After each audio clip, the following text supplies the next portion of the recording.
Hi everybody, welcome to class today. We are talking today about the moles, and we're going to use those to be able to do some calculations today. So when we are specifically speaking about the chemical reactions that we have going on, we know that we have balanced chemical equations, and we have in fact used those to talk about how many molecules and the mole ratio, but mostly we've focused on this being a mole ratio, so a ratio between moles. And when we have this idea of a ratio between moles, then we know in advance that, for example, in this equation, that 1 mole of nitrogen is going to react with 3 moles of hydrogen, and it's going to produce 2 moles of ammonia. In this case, you can also see that when the heat is added into the reaction, as in this case, when there is an exothermic reaction, heat is being released, and when we have that balanced equation, that is how much heat is being released. So you can think of the heat as being in a ratio with those moles. So ultimately what is going to happen is our heat is going to become one of our conversion factors we can use, as you can see in that example. So for every 1 mole of nitrogen that is reacted, 46.2 kilojoules of heat is going to be produced. Or released, because remember, this is an exothermic reaction, and I can tell that because the heat is on the product side. The heat would be being absorbed if the heat were on the reactant side, and I think we've gone over that before.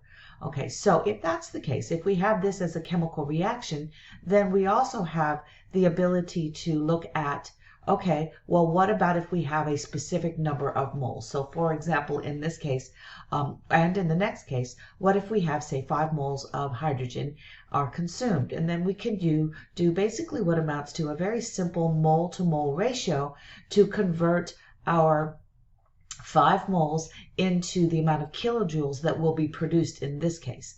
And so we're using a mole ratio to cancel out our moles of hydrogen and convert to kilojoules. If you hear a baby crying in the middle of the of my recording, it's because Cheyenne, my granddaughter, is out in the other room right now. No little baby boys here yet. Sorry for the bad news. No baby boy yet. Find the amount of heat released during the formation of 14.6 moles of NH3. So same thing again. We're going to use the mole ratio, and we're going to convert to heat. So for these kinds of problems, we're thinking of heat as one of the reactants or products. So it's part of the chemical reaction. Okay, some things that you need to know about chemical reactions and formations of products. We are going to be using something called standard heats of formation values. This means we are using standard conditions of 1 atmosphere, 1 molar solutions, and a temperature of 25 degrees. Those in the case of this heats of formation, the standard conditions are different than those of the standard conditions of gas laws. If you'll remember, gas laws, the temperature was 0 degrees Celsius. In these, the standard condition is 25 degrees Celsius. Okay. Heat of formation is described as the energy absorbed or released when 1 mole of a substance is made from its elements in their standard states. So any element that is already in its standard state, in other words, that's how it exists in nature, is going to have a heat of formation of 0, because we are not forming this through a chemical reaction. It exists like this in nature all by itself. So let's go ahead and take a look at, well, what if we have to write a chemical equation for a heat of formation, say, of aluminum oxide? So in this case, we would have some aluminum, which is a metal, and most likely metals are solids at room temperature, because almost all metals are solids at room temperature. The only metal that's not a solid at room temperature is mercury. So aluminum, a solid at room temperature, is added to some oxygen, which is diatomic. But you know oxygen is a gas at room temperature. Just go ahead and breathe in and out, and you know that oxygen is a gas at room temperature. So there we have our chemical reaction, and of course we have to make sure that we have balanced our chemical reaction. So we're going to have a 2 here, a 4 here, and a 3 here for our balancing of our chemical reaction. Okay, so then our next example, what if we have to do the same thing for copper 1 oxide? So in this case, we are going to have copper, which is a metal, so we know that it's a solid, and we have some oxygen. And let me go ahead and space this out so that we are not making things crazy here. We have some oxygen, which is, as you know, a gas at room temperature. And the states of matter in these types of problems are going to be important. So you do need to make sure that you are including your states of matter for these, because it did say in their standard states. So states of matter. The last one is N2O, and so we're forming nitrogen oxide, and so we need to make sure that we are writing that correctly. So we have some N2, which is nitrogen, and that is a gas at room temperature, and it is going to be reacting with O2, and as you know, that is also a gas at room temperature, and we are going to form some N2O. I'm realizing that, let me step back for just a moment and make sure that I have balanced these out. So I have a 2 that goes here, and I'm going to end up with a 4 that goes here. And that does give me a balanced equation.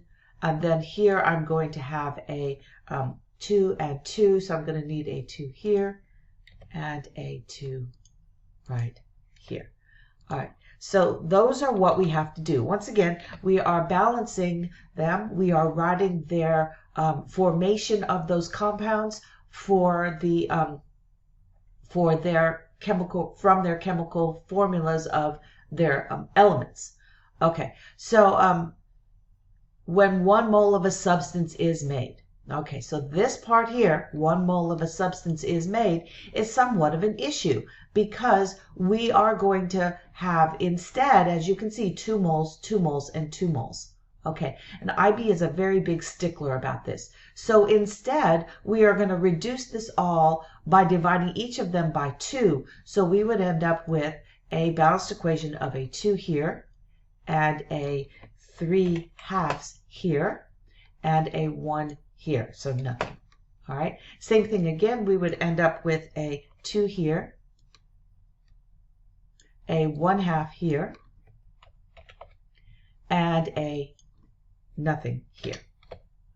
All right, and then over here, we'd end up with the same thing, nothing here. Actually, that's going to end up being a 1 there, a 1/2 right here, and a 1 here. Okay, so keep in mind, you do have to make sure that you pick the one that is forming 1 mole of a compound from its elements in their standard state. So it's got to be 1 mole of a compound. Okay, so once we get the idea of how heats of formation are gotten, now we need to be able to calculate those heats of formation based on not those heats of formation, the heats of reaction based on their heats of formation. And so we have to use this equation here. Now, what is so tricky about this equation here is that in this example, we have the problem of making sure that we are adding it up correctly. So if you'll notice, this is different than your heat of your bond enthalpy for your heat of reaction. Bond enthalpy did reactants minus products. Heats of reaction are products minus reactants. You still have to use mole ratios, but you have products minus reactants. So let's see if we can calculate this one right here. I'm going to do products first, so I'm going to take into account all of my products here first. So that means I'm going to have 1 mole of Al2O3, and that's negative 1676. And to that, I'm still doing products. I'm going to add 1 mole of AlCl3, and that's negative 704. And to that, I'm going to add 3 moles of NO, and that's going to be times 90. And then I'm going to add 6 moles of water, and water is, in this case, you'll notice that water is a gas, So water is listed here as a gas, negative 242. And just so that you can see it, I do want to go ahead and put my negative 704 inside parentheses so we make sure that we calculate this correctly. This kind of attention to detail is what I failed to do as a college student and made mechanical engineering very, very difficult for me. Okay, so we're going to go ahead and calculate that, and we'll come back together in just a moment to figure out or to write down what is our ultimate. Okay, so once we've added this all together correctly, and I did check my work, and I am getting negative 3,562 kilojoules per mole.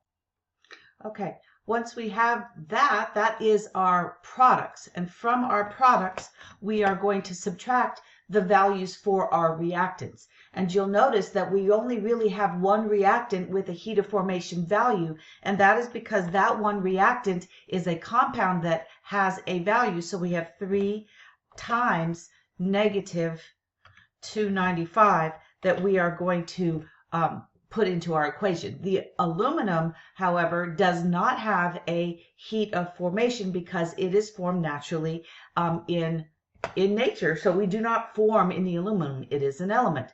So now we're going to finish our calculation by going ahead and finishing up that addition of that stuff, because it turns out to be a positive number. So hang on, everybody, while I calculate.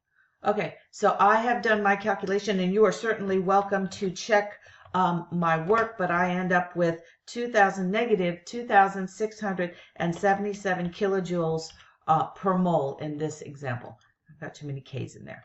Okay, so that is what I got. Hopefully that's what you got as well. I would hate to show you the wrong thing, but I did remember to do all of my products first and then subtract from that my reactant. In this case, I only had one reactant. Sometimes you have more than one reactant. Okay, so the next part we have to add in is our, and I'm going to erase this part because I was incorrect doing this. We have to add in it, we have to write the equation for the combustion of glucose, which I've done and I've balanced it. Then we do have a heat of combustion of glucose of negative 2,800. So that's our heat of reaction. So I have negative 2,800 is my heat of reaction. And from that, I'm going to calculate my products minus my reactants. And in my products, I have 6 times negative 393.5 for carbon dioxide, and I also have 6 times negative 285.8 for water, but then I'm going to subtract from that the heat of the reactant, and I really only have one reactant, and that is the C6H12O6, and that's what I'm going to, and I'm going to make that higher, that's what I'm going to ultimately solve for. So let's calculate that. Okay, when I get done with my calculation, and I'm going to strongly recommend that you check my work on this, I'm getting negative 1,275.8 kilojoules per mole is what's going to be equal to my heat of formation of the glucose. Okay, everybody, hopefully this is enough of examples to get you started on doing your practice problems. Thank you all. Bye-bye.